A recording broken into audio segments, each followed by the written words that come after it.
मन के हारे हार है और मन के जीते जीत। दोस्तों, इंसान जो है वो हार सिर्फ फूलों की दुकान पे ही लेने जाता है, बाकी उसे हार कहीं पर भी मंजूर नहीं है। नमस्कार दोस्तों, मैं हूं भावना प्रीतवानी और आज मैं लेकर के आई हूं आपके लिए एक रियल लाइफ स्टोरी। यदि आपको भी ज़िंदगी में बार बार हार मिल रही हो तो आज की जो स्टोरी है ये आपके लिए बहुत ही इंस्पिरेशनल स्टोरी रहेगी। दोस्तों, स्टोरी है ये सैंडर्स की। हो सकता है आप इसे ना जानते हो, लेकिन स्टोरी सुनते सुनते स्टोरी के अंत तक आप जानने लगेंगे कि सैंडर्स कौन थे। सैंडर्स का जो जन्म है वो अमेरिका के इंडियाना में हुआ था और 6 साल की उम्र में ही उनके पिताजी के गुजर जाने से उनकी माताजी को टोमेटो फैक्ट्रीज़ में काम करना पड़ा था। छोटे भाई बहनों की रखवाली के लिए उन्हें अपनी पढ़ाई से ब्रेकअप लेना पड़ा था, क्योंकि माताजी जो थी वो काम करने चली जाती थी तो छोटे भाई बहनों को खाना बना के खिलाते थे। वो 7वीं कक्षा पढ़ते पढ़ते उन्होंने अपनी स्कूल से बैक ले लिया था, पढ़ाई छोड़ दी थी, क्योंकि भाई बहनों का ख्याल रखना पड़ता था और फिनेंशियली कंडीशन ऐसी थी कि उन्हें भी लगा अब मुझे भी कुछ काम करना चाहिए। 7वीं कक्षा छोड़ने के बाद उन्होंने खेतों में काम करना शुरू किया। खेतों में काम करने के साथ उन्होंने घोड़ा गाड़ी पेंट करने का काम शुरू किया। ऐसे वो कई जगह पे काम करते रहे। काम करते करते 16 साल के जब हुए तो उन्हें लगा अभी मुझे कुछ बड़ा करना है, तो उन्होंने यूएस आर्मी को ज्वाइन कर लिया। अपनी उम्र गलत बता करके उन्होंने यूएस आर्मी को ज्वाइन किया और आर्मी ज्वाइन करने के 1 साल के बाद ही वहाँ पे भी उनकी पोल खुल गई। तो यूएस आर्मी ने उन्होंने सेना से निकाल दिया उनको, वहाँ पे भी फिर से उन्हें हार मिली। जैसे ही आर्मी से वो बाहर निकले तो उसके बाद उन्होंने रेलवे में काम करना शुरू किया, लेकिन रेलवे में भी किसी कोवर्कर से उनका झगड़ा हो गया तो वहाँ से भी वो निकाले गए।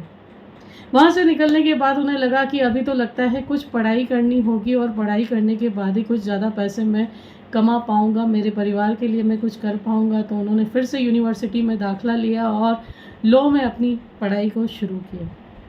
लॉ में अपनी पढ़ाई करने के बाद किसी केस में एक बार वो लीगली इतना उलझ गए कि वहाँ से भी उन्होंने छोड़ना पड़ा और वहाँ से निकलने के बाद वो फिर से अपने होम टाउन अपनी माँ के पास चले गए। वो बोले मैं जो भी कर रहा हूँ मुझे ज़िंदगी में सिर्फ हार ही हार मिल रही है।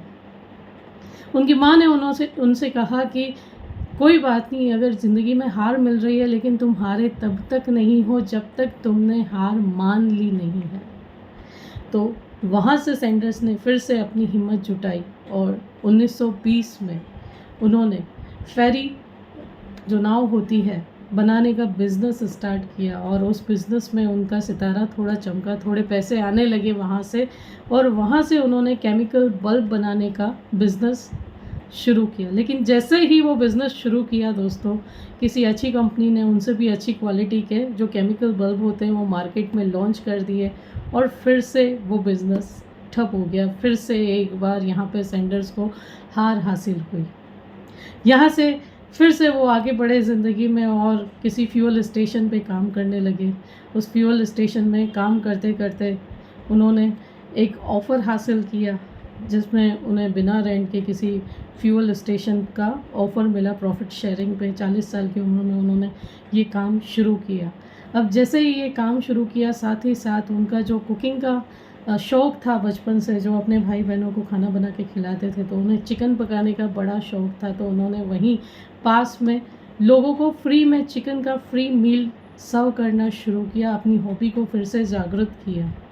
और जैसे ही वो सर्व करने लगे फ्री मील, लोगों की ज़ुबान पर जो है उनके चिकन का चस्का चढ़ने लगा और फिर उन्होंने एक छोटा सा स्टॉल लेकर के रेस्टोरेंट बनाया।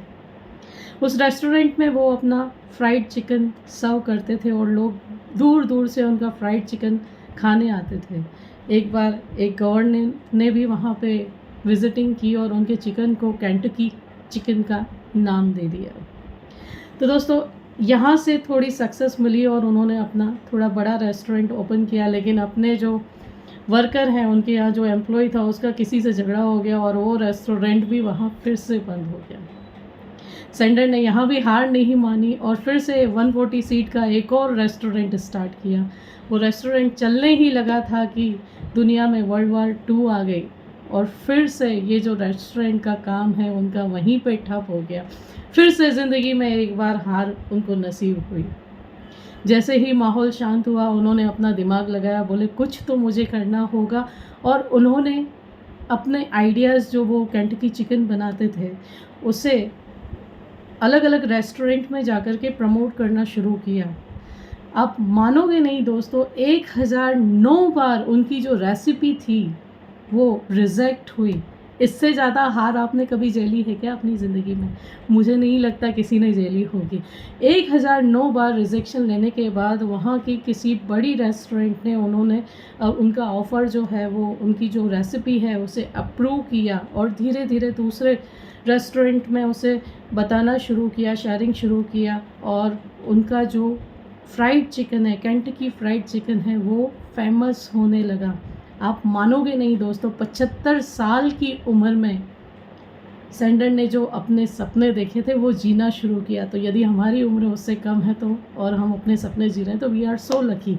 या कम है तो अभी भी हमें मेहनत करने की ज़रूरत है। यहाँ से आगे 75 साल की उम्र में 1964 में KFC, आप जो आज ब्रांड जानते हैं, KFC के नाम से सैंडर की जो ब्रांड है वो चलती है, केंटकी फ्राइड चिकन। तो 1964 में 600 ब्रांच ओपन हुई, और 1969 में US मार्केट में KFC शेयर बाज़ार में भी उतर गया। 16 दिसंबर 1980 को जब सैंडर की 90